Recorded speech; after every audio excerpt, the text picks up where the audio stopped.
Hello, everybody, and thank you for tuning in to the Liberty Report. With me today is Daniel McAdams. Daniel, nice to see you today. Good morning, Dr. Paul. Good. Would like to talk about Syria. It's still in the news. But I'd like to make a proposal that we can talk about is I think it's time we left. Of course, we shouldn't have been in there, but I think it's time to leave. The war's over. There's some events going on here that are completely different, and they're changing all the time. The attitudes are changing, Russia's involved, and it's almost like a stalemate there. And the Turks have made another announcement that maybe next week we don't have to get rid of Assad. But before we go into the ramifications of what would happen if we just walked out, like my position was, I never wanted anybody for us to walk in. I think it's hard to do anything other than walk out. But before we talk about those ramifications, both positive and negative, or especially the negative coming from the neocons, what are some of the strategic mistakes that we made? We look at this as just minding our own business. That's simple and easy and clear-cut and moral and correct. But what were the mistakes that those interventionists made where they have deceived the American people to allow our government to get so bogged down in Syria? Well, now you like to praise WikiLeaks and the work of the whistleblowers, and thanks to WikiLeaks, we have an embassy cable from 2006. This is 5 years before the so-called protests. 2006, where the U.S. Embassy officer was writing back to Washington, outlining 9 different areas where the U.S. can work to undermine Assad. And one of those, strangely enough, was using radical jihadists to undermine his regime. And that's not to say that's exactly what happened, but they certainly had a goal back then, and probably before then, to undermine Assad, to overthrow Assad. And so that's the first great strategic mistake. And the second, I think, really was to start believing their own rhetoric, their own lies. Someone like Assad, who neither of us are in love with, but the fact of the matter is, the violence began right away.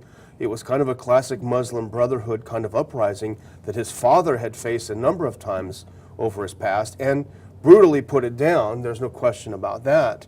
So there's the danger in believing your own. It was following a deliberate plan. Yes. It reminds me of what the neocons put out in, I think, 1995, and they had plans for the Middle East and Iraq and all this. Pardon me? A clean break. It was called, yeah. And that came together. They tried it, and of course, it ended up in failure. So I don't think anything is accidental. I think very little is spontaneous. And yes, there's some people who are stirring up in these countries and would like to see changes, but we feed the fires, and here we are, we're very much involved. And like so many people have said, and they still hold it against Bush, fortunately, that he got us involved, but he had no exit strategy. We have to have an exit strategy, as if it's okay to do it, but they don't want to think about it, and sometimes there is no easy exit strategy. And I think that's what we're going to talk about here, is what is the exit strategy. I would like, I think we should say, the war is over, really, in the sense that we're not doing very well.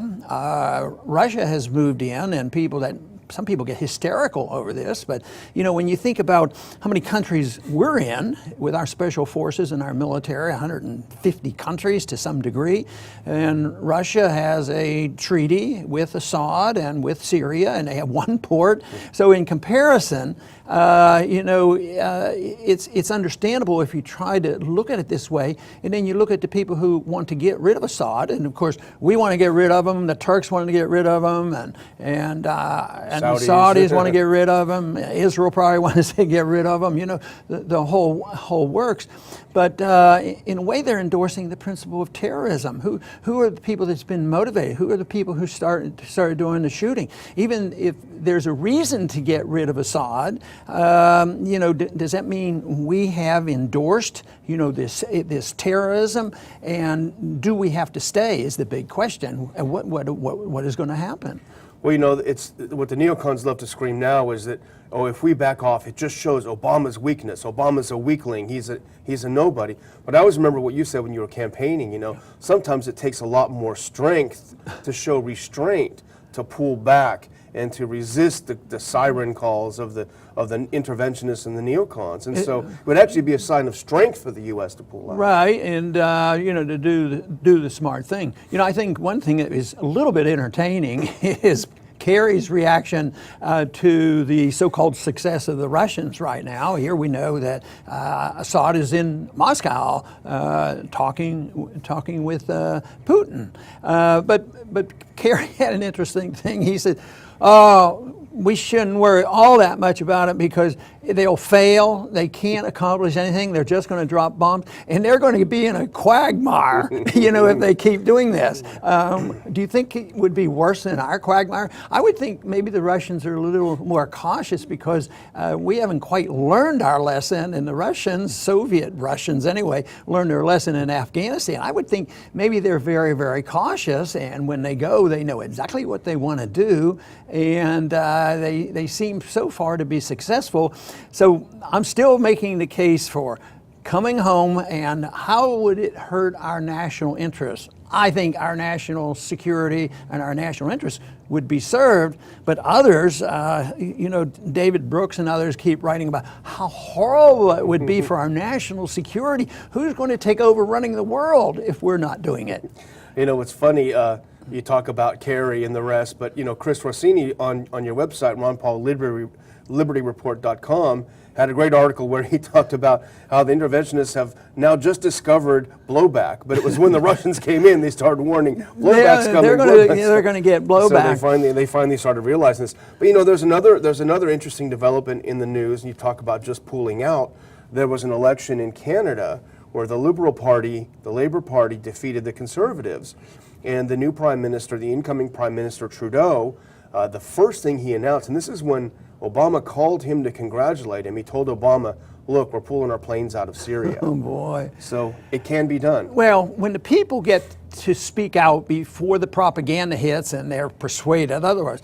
So the people of Canada are speaking out. They don't want their planes over there. I was talking to a Canadian just recently at one of the meetings I was at, and I said, I don't think as much about Canada. There used to be a time that they represented, anti-war, where some Americans who were fed up with war could go to Canada, and yet now you're sending these airplanes over. And he strongly agreed with me, and evidently there were a lot of Canadians that agreed with him as well. But what happened when the British people spoke out against the bombing of Syria, a couple of years ago? And what did the American people through Congress do?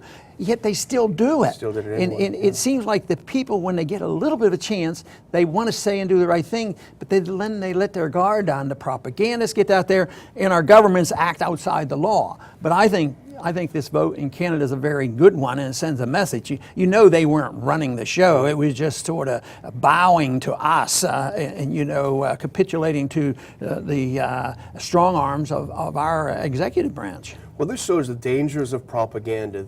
The Obama administration, the neocons around him, spent about at least a year or so warning us that ISIS and al-Qaeda, ISIS was the greatest threat to the United States in the world. We all have to be terrified, and we all have to support him going in to bomb ISIS.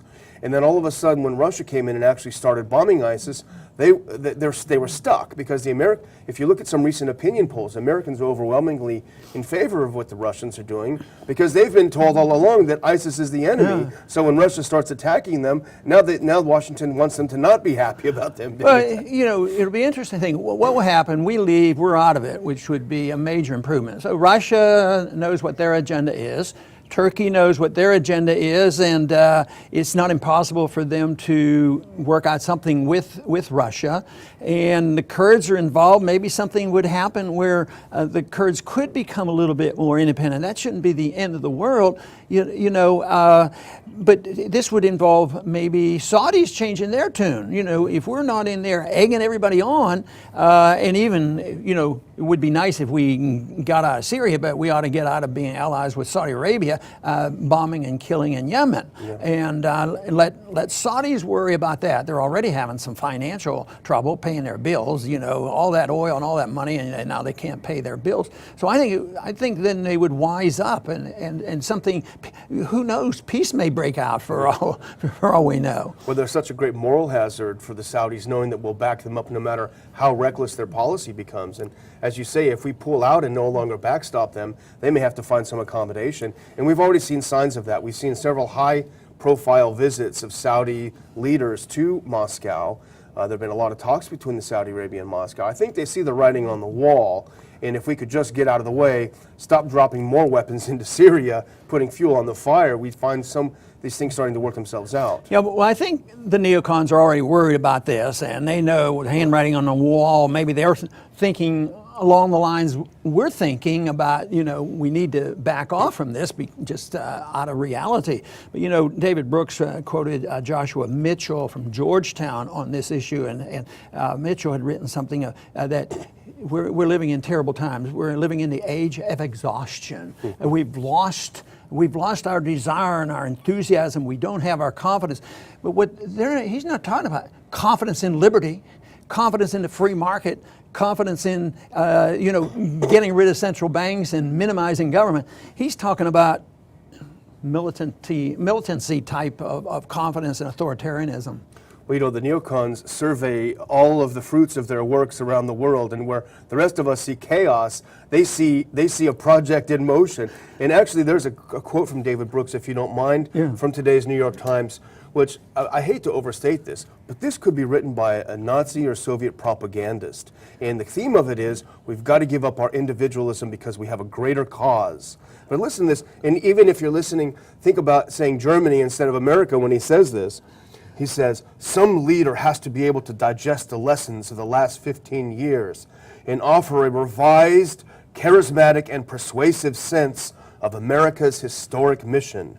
This mission, both nationalist and universal, would be less individualistic than the gospel of the 90s and more realistic about depravity and the way barbarism can spread.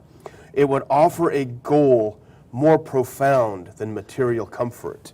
And the manner in which individuals like this say these things is that if you're not for that, you're not for America. You're un-American. You're not patriotic. Patriotic is, America first, and this is our responsibility, and we're reneging on our moral responsibility, and deferring to Russia's going to take over the world, if we don't do this. But, we went through this in the 60s, and matter of fact, in many ways, it was a much greater crisis, or certainly a much greater loss of life.